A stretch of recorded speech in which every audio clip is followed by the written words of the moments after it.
तो और भाई लोग कैसे हो आप सब लोग मेरे यार। तो एपिसोड की शुरुआत वही से होता है जहाँ से कि पिछला एपिसोड खत्म हुआ था। हमने देखा था कि किनले उस ओल्ड मैन से दो टेक्निक को सीख रहा था जिसकी वजह से वो अपने रूप को बदल सकता है। वो ओल्ड मैन किनले को बोलता है, अब अगला मैं तुम्हें स्पिरिट कंसीलमेंट टेक्निक को पास करने जा रहा हूँ। बोन चेंजिंग टेक्निक की मदद से तुम अपने अपीयरेंस को चेंज कर सकते हो, लेकिन स्पिरिट कंसीलमेंट टेक्निक की मदद से तुम अपने कल्टिवेशन को छुपा सकते हो। बच्चे तुम बहुत ही ज्यादा लकी हो। अगर जूसोंग ची के साथ तुम्हारा पहचान नहीं होता तो फिर तुम मेरे टेक्निकों को कभी भी सीख नहीं पाते। इसे प्रैक्टिस करने के बाद बस एक बात को याद रखना, आज जो कुछ भी हुआ वो किसी के बारे में मत बताना। बस ऐसा बहाना करना कि ये कभी हुआ ही नहीं था। और किनले को धक्के मार के अपने घर से बाहर निकाल देता है। बाहर आने के बाद किनले ओल्ड मैन को ग्रीट करते हुए बोलता है, सीनियर बहुत ही काइंड और जेनरस है, मैं इसे कभी नहीं भूलूंगा। इसके बाद वहाँ से जाते जाते किनले अपने अपीयरेंस को चेंज कर लेता है और एक आदमी में बदल जाता है। किनले बोलता है, ये बोन चेंजिंग टेक्निक तो बहुत ही कमाल का है, क्या मिस्टीरियस स्किल है। इसने तो मेरे बॉडी के हड्डियों को और आकार को बदलकर मेरे सूरत को ही बदल दिया। आपसे जो मुझे बहुत ही अच्छी तरीके से जानता है वो भी मुझे देखकर पहचान नहीं पाएगा। आप मुझे अपने इन में वापस जाना होगा और मेरे स्पिरिचुअल क्यूआई को छुपाने के लिए स्पिरिट कंसीलमेंट टेक्निक को प्रैक्टिस करना होगा। ये बोलने के बाद किनले वापस जा ही रहा होता है कि तभी वो दो लोगों को आपस में बात करते हुए सुनता है जो कि किनले के बारे में ही बात कर रहा था। वो लोग बोलता है, धत्तरी की वो तो हमारे हाथ से निकल गया। ये बहुत ही हैरानी की बात है, हमें खबर देर से मिली और वो भाग गया। ऐसा लगता है कि किनले नाम का ये लड़का कोई ऑर्डिनरी कल्टिवेटर नहीं है, लेकिन अगर हम उसे नहीं ढूंढ पाए और खाली हाथ वापस चले गए तो फिर बॉस हमें जरूर सजा देगा। आखिरकार हमें क्या करना चाहिए। दूसरा बंदा बोलता है, इससे कोई भी फर्क नहीं पड़ता, इस खबर को जियान ने लीक किया था और इसके लिए हमें सजा नहीं दिया जाएगा। हालांकि उस आदमी को ये एहसास हो चुका है कि हम बदला लेने के लिए वापस आएंगे, लेकिन ये कहना बहुत ही ज्यादा मुश्किल है कि वो शांगियान जैसे शहर को छोड़कर नहीं जाएगा। लेकिन फिर भी उसका इसी शहर में रहने का चांस बहुत ही ज्यादा है, इसलिए तुम वापस जाकर और भी कुछ लोगों को बुलाकर लेकर आओ और इस शहर के कोने कोने पर सान मारो। अगर जरूरत पड़ा तो तुम ब्लैक मार्केट में कुछ स्पिरिट स्टोन को खर्च करके ये पता लगाने की कोशिश कर सकते हो कि किसी ने उस इंसान को देखा है या फिर नहीं। किनले उन दोनों के बातों को सुनने के बाद जियान के ऊपर काफी ज्यादा गुस्सा होता है और गुस्से के साथ अपने मन में बोलता है, जियान उसने मुझे धोखा दिया।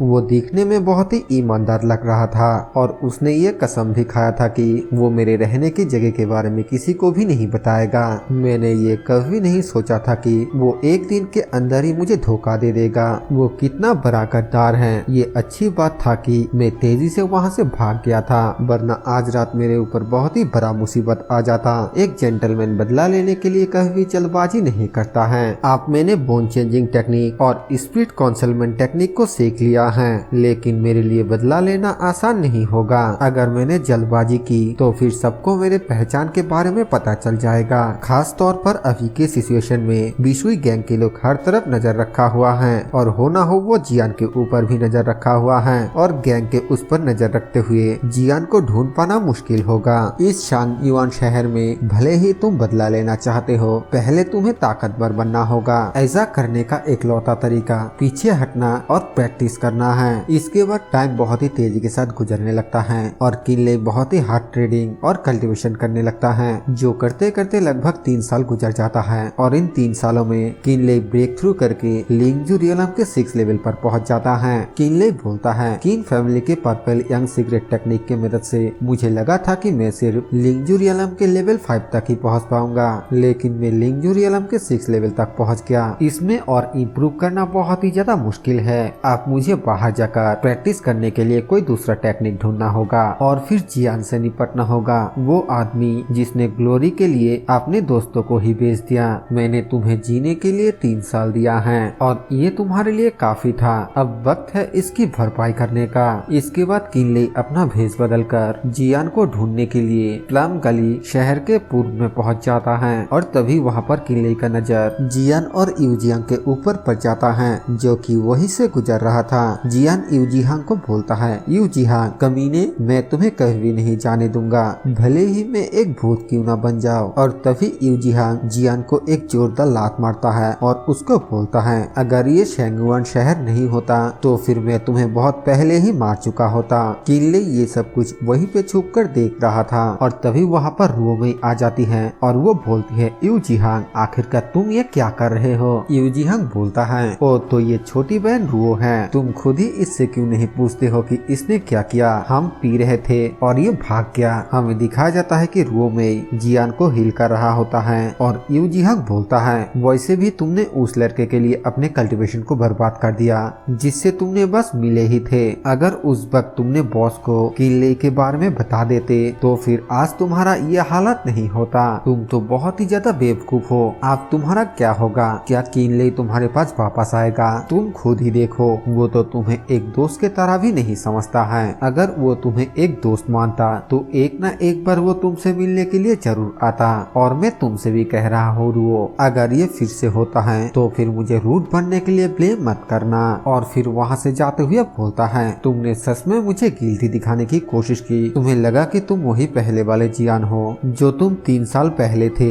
मैं तुम्हें आज इसलिए चिंता छोड़ रहा हूँ क्योंकि तुम पहले से ही पूरी तरीके से बर्बाद हो चुके हो। मैं तुम्हारे साथ कुछ भी करने के लिए बहुत ही ज्यादा आलसी हूँ, वरना अब तक मैं तुम्हें टुकड़ों में बिखर देता। इन बातों को सुनकर और ये सब कुछ देखकर किनले अपने मन में सोचते हुए बोलता है, क्या जियान ने मुझे धोखा नहीं दिया था और क्या जियान के कल्टीवेशन बर्बाद हो गया था? लेकिन आखिरकार ये कैसे मुमकिन है? 3 साल पहले की बिशुई ग्रुप की उस लड़ाई में जियान को तो कोई भी चोट नहीं लगा था। आखिरकार 3 साल पहले ऐसा क्या हुआ था? ऐसा लगता है कि आप मुझे सबसे पहले यू जिहांग से ही शुरुआत करना होगा। इसके बाद हमें यू जिहांग को दिखाया जाता है जो कि यहाँ से जाते हुए बोलता है, आज कितना ज्यादा बुरी किस्मत है। और तभी वो वहाँ पर किसी को कुछ बोलते हुए सुनता है जो कि बोल रहा था, सबसे खूबसूरत चीज युआन यांग के पील है, इसे लो और तुम इमॉर्टल बन जाओगे। युआन यांग पील के नाम सुनकर यू जिहांग एक क्रीपी सा स्माइल देता है। इसके बाद हमें थोड़ी देर बाद का सीन दिखाया जाता है जहाँ पर कि यू जिहांग किसी को बहुत ही बुरी तरीके से मारता है और फिर उसको बोलता है, एक शराबी आदमी के पास युआन यांग पील जितनी अच्छी चीज कैसे हो सकता है। हमें दिखाया जाता है कि वो शराबी वहाँ पर उल्टी करने लगता है और यू जिहांग उसको बोलता है, बच्चे जब तुम दोबारा जन्म लोगे तो याद रखना कि अपने अगले जिंदगी में बहुत ज्यादा दिखावा ना करे। चलो अब तुम नरक में जाओ। ये बोलने के बाद यू जिहांग उस बंदे को मारने के लिए उसके ऊपर अटैक कर देता है, लेकिन तभी वहाँ पर कोई यू जिहांग के ऊपर ही अटैक कर देता है और यू जिहांग खिसकता हुआ पीछे की ओर चला जाता है। वो बहुत ही ज्यादा हैरानी के साथ बोलता है, क्या तुमने ज्यादा नहीं पिया था? लेकिन फिर वो अचानक ही हैरान हो जाता है। वो हैरानी के साथ बोलता है, किनले तुम तो किनले हो। यानी कि वो शराबी और कोई नहीं था बल्कि किनले ही था जो कि अपना भेष बदला हुआ था। इसके आगे अब क्या होने वाला है वो हम देखेंगे नेक्स्ट एपिसोड में, क्योंकि ये वाला एपिसोड यहीं पर खत्म हो जाता है। वीडियो पसंद आए तो वीडियो को लाइक कर देना, चैनल पर नए हैं तो सब्सक्राइब कर देना। मैं मिलूंगा आप सभी से एक और नई वीडियो के साथ, तब तक के लिए बाय बाय।